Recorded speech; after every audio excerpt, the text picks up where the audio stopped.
Hello everyone, myself Sharad. Welcome to chemistry class. Today I would like to discuss KCET as well as NEET synopsis regarding about the chapter classification of element and periodicity in properties. So ಇಲ್ಲಿ KCET, NEET ಮತ್ತು JEE ಅಂತ ಬಂದಾಗ definite ಆಗಿ 3 to 4 questions classification of element chapter ಇಂದಾನೆ ಬಂದಿರ್ತವೆ. So that is the reason classification of element chapter ಏನಿದೆ ತುಂಬಾನೇ important ಆಗ್ತಾ ಹೋಗುತ್ತೆ. So let us go for the synopsis. So ಇಲ್ಲಿ ಕ್ಲಾಸಿಫಿಕೇಶನ್ ಆಫ್ ಎಲಿಮೆಂಟ್ ಅಂತ ಬಂದಾಗ ಸೊ ನಮಗೆ ಫಸ್ಟ್ ಬರೋದು how this elements were classified. So elements ನ ನಾವು ಹೇಗೆ ಕ್ಲಾಸಿಫೈ ಮಾಡ್ತೀವಿ. ಸೊ ಇದರಲ್ಲಿ ಫಸ್ಟ್ ಬರೋ ಅಂತದ್ದು law of triads. The first one is law of triads. So law of triads ಇದನ್ನ ಪ್ರಪೋಸ್ ಮಾಡಿದ್ದು Dobereiner, John Dobereiner. So that is the reason this is also called as Dobereiner law of triad. So ಇಲ್ಲಿ triads ಅಂದ್ರೆ set of three elements. So Dobereiner ಏನ್ ಮಾಡ್ತಾರೆ, he took set of three elements with respect to increasing order of their atomic weight. According to law of triads, so atomic weight of middle element, it is the average of atomic weights of other two elements in a triad. So ಏನ್ ಹೇಳ್ತಾ ಇದೆ law of triad? For example, I would like to take a triad lithium, sodium and potassium over here. So set of three elements ಇದೆ, ಇದನ್ನ triad ಅಂತ ಕರೀತಾರೆ ಯಾರು, ಡೊಬೆರೈನರ್. So ಇದರಲ್ಲಿ atomic weight of middle element that is nearly equal to or it is the average of atomic weights of other two elements in a triad. For example, sodium has atomic weight 23 and lithium has atomic weight 7, potassium has atomic weight 39.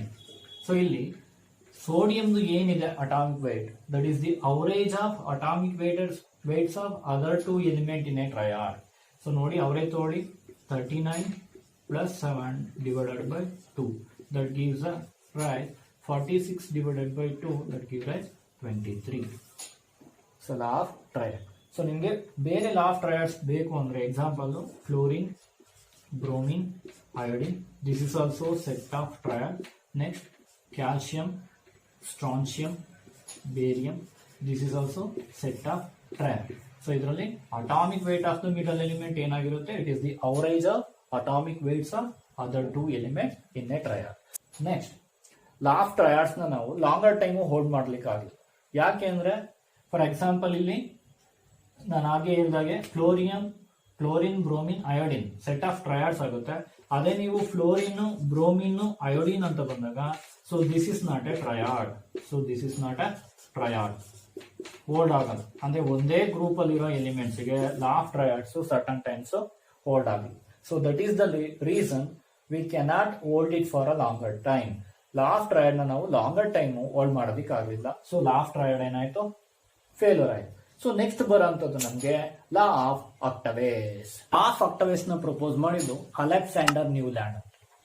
So Alexander Newland ಏನ್ ಮಾಡ್ತಾರೆ, he arrange the elements with respect to increasing order of their atomic weight. So ಅಲ್ಲೇನಾಗುತ್ತೆ, every eighth element that add a property similar to the first element. Every eighth element that add a property similar to the first element. So Newlands arrange ಮಾಡ್ತಾರೆ element ನ with respect to increasing order of their atomic weight. For examples here, lithium, beryllium, boron, carbon, nitrogen, oxygen, fluorine.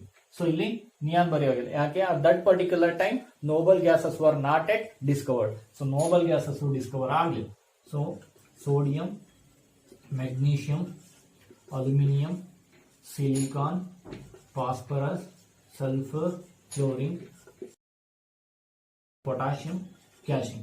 So ಇಲ್ಲಿ according to the law of Octaves, every eighth element that add a property similar to the first element. So ನಾನು numbering ಮಾಡ್ತೀನಿ, 1, 2, 3, 4, 5, 6, 7 and 8.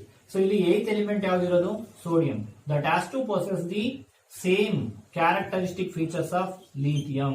So every eighth element that add a property similar to the first element.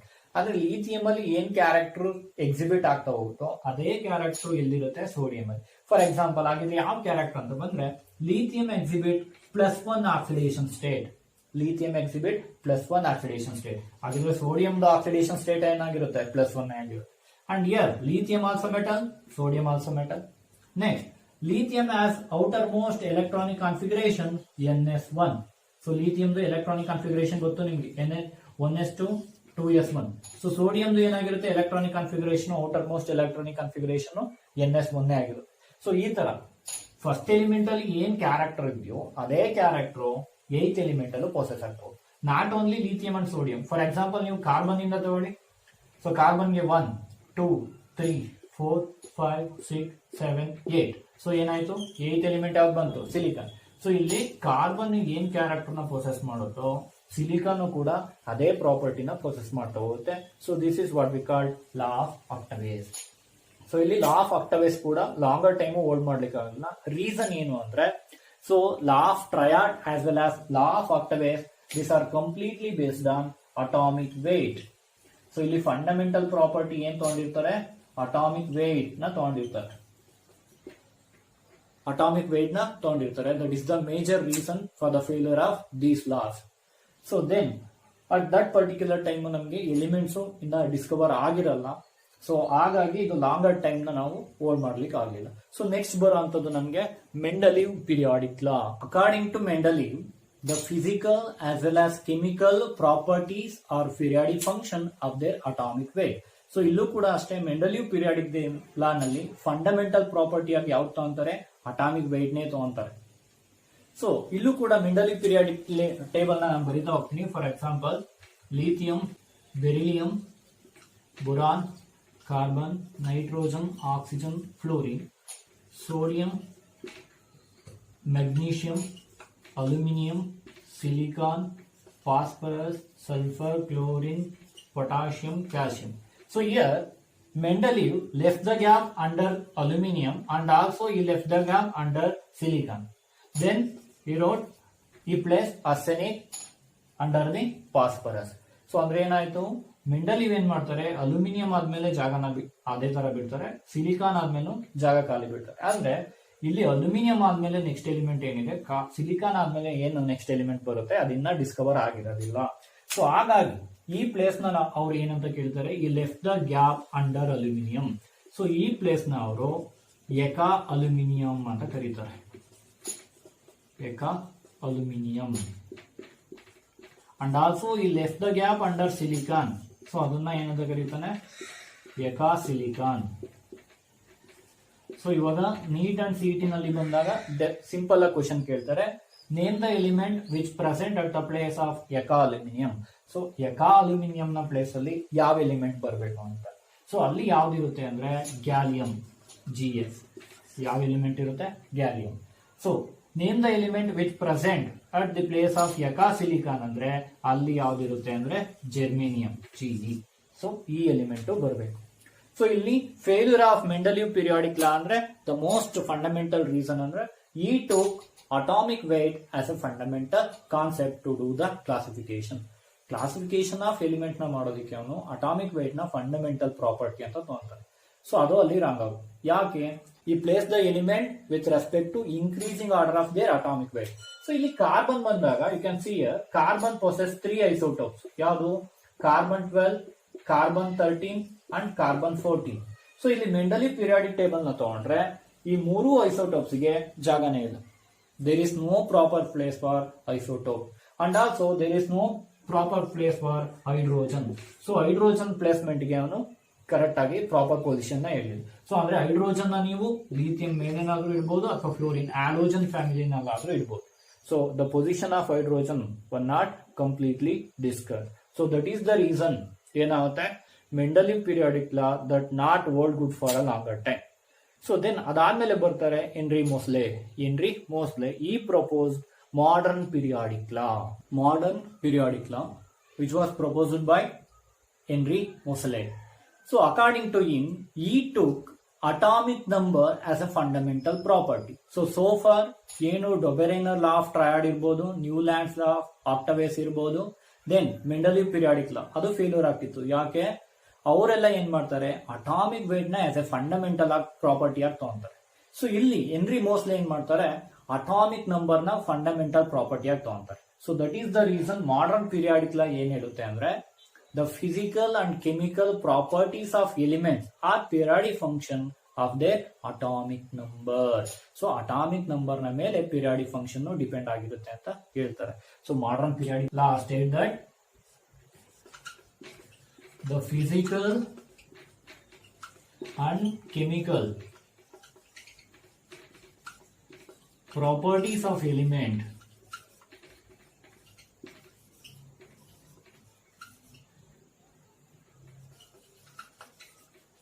are periodic function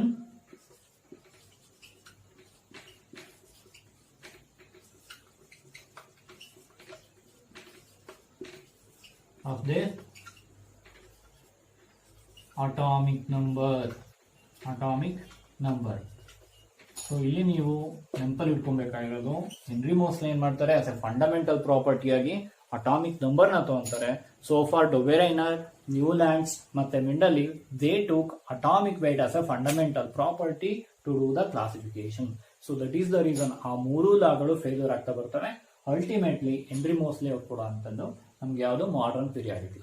So as you know already, in modern periodic table there are 7 periods. Modern periodic table alli enide 7 periods and 18 groups. 7 period and 18 groups. So horizontal rows na enide adanna ನಾವು periods anta ಕರಿತೀವಿ, vertical columns na groups anta ಕರಿತೀವಿ. Groups and periods. Then the next concept is IUPAC nomenclature for the elements which has the atomic number more than 100. ಅಂದ್ರೆ ಯಾವ element atomic number more than 100 ಇರುತ್ತೆ, so ಆ element ಗೆ ನಾವು ನಾಮನ್ಕ್ಲೇಚರ್ ಅಂದ್ರೆ naming ನ ಯಾವ ತರ ಮಾಡ್ತೀವಿ. So very simple concept. So by using a simple notation, ಆ ಸಿಂಪಲ್ ನೊಟೇಷನ್ ನ ನಾವು ಯೂಸ್ ಮಾಡಿಕೊಂಡು ನಾಮನ್ಕ್ಲೇಚರ್ ನ ಮಾಡಬಹುದು. ಹೇಗೆ? ಫಾರ್ ಎಕ್ಸಾಂಪಲ್ ಸಿ ನೊಟೇಷನ್ ಬರೀತಾ ಹೋಗ್ತೀನಿ. So here when 0 comes you can name it as nil. So notation ಯಾವ್ದು ಅನ್ನೋದನ್ನ ನೀಟಾಗಿ ನೋಡ್ಕೊಬೇಕು. So 1 that means un. So for digit 2 we will write it as by. 3 ಗೆ tri, 4 quad, 5 means pent, 6 hex, 7 hept, 8 oct, 9 n e double n. So by using this notation we can able to give the name for the element which has atomic number more than 7. For example, the atomic number as element which has the atomic number 103. Now for this element you need to give the IUPAC name. See here 103. For 1, what is the notation over there? Un. Right over here. Un. Then 0 ಗೆ ಏನಂತ ಬರೀಬೇಕು ನೀವು ಇಲ್ಲಿ? nil. Un nil. 3 ಗೆ ಏನಂತ ಬರೀತೀರಾ? try. Then the naming should be end with IUM. IUM ಅಲ್ಲಿ end ಆಗ್ತಾ ಬರಬೇಕು. So IUM ಅಲ್ಲಿ end ಆದ್ರೆ the name of this element should be anniltrium. So symbol ಹೇಗೆ ಬರೀತೀರಾ? ಸೊ ಇದಕ್ಕೆ ಸರ್ಟನ್ ಟೈಮು ಸಿಂಬಲ್ ಕೇಳ್ತಾರೆ. ಸಿಂಬಲ್ ಹೇಗೆ ಬರೀತೀರಾ ಅಂದ್ರೆ ಫಸ್ಟ್ ಲೆಟರ್ ಏನಿದೆ ಅದನ್ನು ಕ್ಯಾಪಿಟಲ್ ಲೆಟರ್ ಬರೀಬೇಕು, ಯು. ನೆಕ್ಸ್ಟ್ 0ಗೆ ಏನಂತ ತಗೊಂಡಿದ್ದೀರಾ? ನಿಲ್, ಅದರಲ್ಲಿ ಫಸ್ಟ್ ಲೆಟರ್ ಎನ್, ಇದನ್ನ ಸ್ಮಾಲ್ ಅಲ್ಲೇ ಬರೀಬೇಕು. ನೆಕ್ಸ್ಟ್ ಯಾವ್ದಿದೆ? 3ಗೆ ಏನಂತ ತಗೊಂಡಿದ್ದೀರಾ? ಟ್ರೈ, ಅದರಲ್ಲಿ ಫಸ್ಟ್ ಲೆಟರ್ ಯಾವುದು? ಟಿ. ಸೊ ಇದು ಸಿಂಬಲ್ ಆಗುತ್ತೆ. ಸೊ ಇದು IUPAC ನೇಮ್, ಐಪ್ಯಾಕ್ ನೇಮ್. ಸೊ ಇದು ಸಿಂಬಲ್. ಅದೇ ತರ ಇಲ್ಲಿ ನಮ್ಗೆ ಕಾಮನ್ ನೇಮು ತುಂಬಾನೇ ಇಂಪಾರ್ಟೆಂಟ್ ಆಗುತ್ತೆ. Common name. So common name for 103 element ಯಾವುದು ಅಂದ್ರೆ ರುದರ್ಫೋರ್ಡಿಯಂ. ಸೊ ಸಿಂಬಲ್ ಏನು? RF. ಸೊ ನಿಮ್ಗೆ ನೀಟ್ ಅಂಡ್ CET ಅಂತ ಬಂದಾಗ ಈ ತರ ಕೇಳೋ ಚಾನ್ಸಸ್ ಇರುತ್ತೆ. ಸೊ IUPAC ನೇಮ್ನು ಕೇಳ್ತಾರೆ, ಕಾಮನ್ ನೇಮ್ನು ಕೇಳ್ತಾರೆ. ಸೊ ಇದು ಗೊತ್ತಿರಬೇಕು. ಸೊ 101 ಇಂದ 100 ಇಲ್ಲಿ ಅಟಾಮಿಕ್ ನಂಬರ್ 100 ಇಂದ 118 ತನಕನು ಗೊತ್ತಿರಬೇಕು. ಸೊ ಅದೇ ತರ ಫಾರ್ ಎಕ್ಸಾಂಪಲ್ 112ಗೆ ನೇಮಿಂಗ್ ಮಾಡಿ ಅಂದ್ರೆ ಯಾವ ತರ ನೇಮಿಂಗ್ ಮಾಡ್ತೀರಾ? ಸಿಯರ್. ಸೊ 1ಗೆ ಏನಿದೆ ನೊಟೇಷನ್? ಅನ್. ಅಗೇನ್ ಒನ್ಗೆ ಏನಿದೆ ಅನ್ ಅನ್ ಅನ್. ಸೊ ಟೂಗೆ ಏನಿದೆ ಬಿ, IUM ಅಲ್ಲಿ ಎಂಡ್ ಆಗ್ತಾ ಇದೆ. So the name is ununbium, ununbium. Symbol ಏನಾಗುತ್ತೆ UUB, ಸಿಂಬಲ್ ಏನಾಯ್ತು UUB. So like that you need to name the element which are the atomic number greater than 100. So ಈ notation ನ use ಮಾಡಿಕೊಂಡು ನೀವು UPSC ನೇಮಿಂಗ್ಸ್ ನ ಬರಿತಾ ಹೋಗ್ಬೇಕು. Definite ಆಗಿ ಕೇಳೋ ಅಂತ ಚಾನ್ಸಸ್ ಇರುತ್ತೆ NEET and CET. So then the next concept is, the most important concept is electronic configuration in periods. Electronic configuration in periods. So here the electronic configuration in period is very, very important. So based on this, definitely there will be a question that is arising for NEET as well as CET. See, already I wrote electronic configuration in respectable periods. So ನಾನು already ಬರ್ದಿದ್ದೀನಿ respectable periods ನಲ್ಲಿ electronic configuration ಹೇಗಿರುತ್ತೆ ಅಂತ. C ಇಲ್ಲಿ period number, so ಅದನ್ನ principal quantum number n ಇಂದ indicate ಮಾಡ್ತಾ ಇದೀವಿ. So period ಎಷ್ಟಿರುತ್ತೆ? 7 ಪೀರಿಯಡ್ ಇರುತ್ತೆ. n is equal to 1 2 3 4 5 6 7. So 7 periods are there. So then orbital filled. So ಆ ಪೀರಿಯಡ್ ಅಲ್ಲಿ ಯಾವ ರೆಸ್ಪೆಕ್ಟಿಬಲ್ ಆರ್ಬಿಟಲ್ ಫಿಲ್ ಆಗ್ತಾ ಬರುತ್ತೆ and how many elements are present, ಎಷ್ಟು ಎಲಿಮೆಂಟ್ಸ್ ಬರುತ್ತೆ. ದೆನ್ ಅಟಾಮಿಕ್ ನಂಬರ್, ಆ ಪೀರಿಯಡ್ ಅಲ್ಲಿ ಅಟಾಮಿಕ್ ನಂಬರ್ ಎಲ್ಲಿಂದ ಎಲ್ಲಿ ತನಕ ಇರುತ್ತೆ. ಸೊ ಇದರಿಂದ ಏನಾಗುತ್ತೆ ಅಂದ್ರೆ ನೀಟು ಮತ್ತೆ CET ನಲ್ಲಿ ಕೇಳ್ತಾರೆ, the element which as the atomic number, for example 48 belongs to which period or which group. So 48 atomic number ಇರೋಂಥ ಎಲಿಮೆಂಟ್ ಯಾವ ಪೀರಿಯಡ್ ಮತ್ತೆ ಯಾವ ಗ್ರೂಪ್ ಅಲ್ಲಿ ಬರುತ್ತೆ ಅಂತ ಕೇಳ್ತಾರೆ. ಸೊ ಅವಾಗ ನಿಮ್ಗೆ ಈಸಿಯಾಗಿ ಫೈಂಡ್ ಔಟ್ ಮಾಡಬೇಕು, ಕಡಿಮೆ ಟೈಮ್ ಅಲ್ಲಿ ಈಸಿಯಾಗಿ ಫೈಂಡ್ ಔಟ್ ಮಾಡಬೇಕು ಅಂದ್ರೆ ಈ ಟೇಬಲ್ ನಿಮ್ಗೆ ಗೊತ್ತಿರಬೇಕು. ಹೇಗೆ ನೋಡಿ, for example first period n is equal to 1. So ಅಲ್ಲಿ ಯಾವ ಆರ್ಬಿಟಲ್ ಫಿಲ್ಅಪ್ ಆಗ್ತಾ ಹೋಗುತ್ತೆ? 1s ಆರ್ಬಿಟಲ್ ಫಿಲ್ಅಪ್ ಆಗ್ತಾ ಹೋಗುತ್ತೆ. So that is the reason ಅಲ್ಲಿ ಎಷ್ಟು ಎಲಿಮೆಂಟ್ ಇರುತ್ತೆ? 2 ಎಲಿಮೆಂಟ್ ಇರುತ್ತೆ. ಯಾವ್ದದು?